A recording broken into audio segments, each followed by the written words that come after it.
Nous sommes au milieu de la piste d'athlétisme du stade Charletti, au milieu de la foule un peu. Nous pouvons donc le voir derrière. Et encore aujourd'hui un programme intéressant et assez riche, Rémi. Ouais, un programme plutôt chargé. Là, vous entendez derrière les cloches de l'athlétisme. À 17h30, il y aura le cheerleading et en même temps, il y a le tennis et des épreuves de vélo.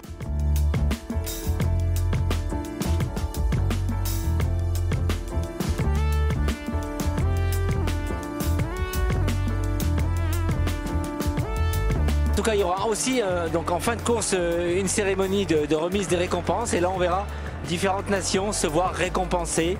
Et on a vu un certain nombre de courses tout à l'heure. Beaucoup de femmes, beaucoup d'hommes qui ont participé, toujours avec le sourire malgré le soleil, la chaleur et certainement la fatigue.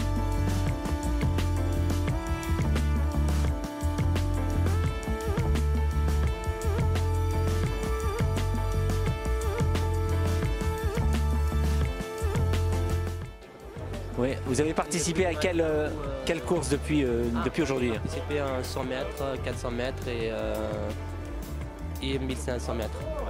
Et vous avez remporté quelle course? J'ai gagné la deuxième place pour la dernière course, donc c'est les 1500 mètres. Je suis très content d'offrir la médaille à l'Ardis et la France. L'Ardis, hein, vous faites partie de l'Ardis? Je suis partie du club l'Ardis, une association de reconnaissance des darons LGBT en France et voilà. Alors pour vous participer aux Gay Games aujourd'hui, ça apporte quoi exactement? Ça rapporte quoi? C'est-à-dire bien précis. Votre motivation? C'est de venir passer du temps avec des gens et de faire connaissance avec d'autres athlètes qui viennent de différents coins du monde entier. Et ça me fait du bien aussi de rencontrer d'autres personnes LGBT qui venaient de un peu partout. Moi j'ai fait 400 mètres, mais les 400 mètres j'ai qualifié. J'ai fait aussi 1500 mètres, mais les 1500 mètres je suis quatrième, je suis perdu. Ouais. Vous dépendez aussi de l'Ardis? Oui, moi je suis de l'Ardis, même lui là aussi. Oui, de l'Ardis. Je m'appelle Amidou Diallo, je suis de l'Ardis. On est là, on a fait les 100 mètres, on a fait les 400 mètres, on a fait les 800 mètres. Vraiment c'est génial, mais il fait un peu chaud quand même, mais c'est génial. Qu'est-ce que vous allez faire après les Gay Games? Quel est votre projet de vie en France par exemple? Travailler, faire une formation et voilà, pour mieux s'insérer et d'intégrer dans la société française. Et vous? Oui, moi aussi pareil, travailler pour mieux intégrer dans la société française. Mais moi aussi mon rêve c'est je voulais être un athlète. Parce que si je suis au fond, je connais mon performance. C'est quoi, mais c'est mon rêve. Et là, vous avez quel âge? Moi j'ai 22 ans. Oui, vous avez encore tout le temps pour progresser et évoluer. Qu'est-ce que vous envisagez de vous inscrire dans un club? Oui, j'entraîne là, je n'ai pas inscrit dans un club, mais j'entraîne avec une association qui s'appelle Franck Honor, c'est eux. C'est lui qui est mon coach. J'entraîne là-bas mardi, jeudi, samedi, dimanche. C'est là-bas qui me dit, ouais, on fait comme ça, fait ceci, fait ça, ouais.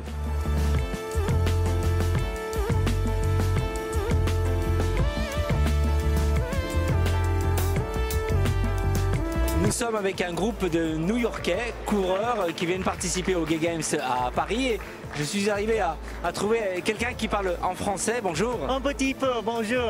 Un petit peu, mais c'est déjà bien. Alors dites-moi, vous êtes une équipe et vous avez participé à quel type de course, quelle discipline? Nous avons fait le 400 mètres tout à l'heure et ça c'est mon petit ami là. Ouais. Et c'est mon 5e. Gay Games, c'est son premier. J'étais numéro 5, il avait la médaille deuxième pour l'argent, médaille d'argent. Au niveau de la compétition, qu'est-ce que ça a donné alors? Ça a donné de fierté, d'égalité, fraternité. Égalité, fraternité. Égalité, fraternité, tout ça. Et plus, c'est bien, c'est même pour les gens qui viennent ici, d'être en partie de tout ça, avec les mondes gays, de tout le monde, ça donne un peu de puissance de rentrer chez eux et de faire des bonnes choses, quoi. Participer, c'est déjà une victoire pour vous alors? Oh, absolument, absolument. Moi, je ne faisais pas beaucoup de sport quand j'étais jeune, parce que je suis petit et les gens étaient plus forts que moi, mais j'ai découvert plus tard que je pouvais courir. Et alors, j'ai fait beaucoup de ça. D'après vous, qu'est-ce qui reste encore comme combat? Par exemple, aux États-Unis, un peu pour combattre et la lutte LGBT, qu'est-ce qui reste encore? Oh, mais on faisait beaucoup de progrès avec le mariage et tout ça. Mais avec, malheureusement, notre président, rien n'est sûr.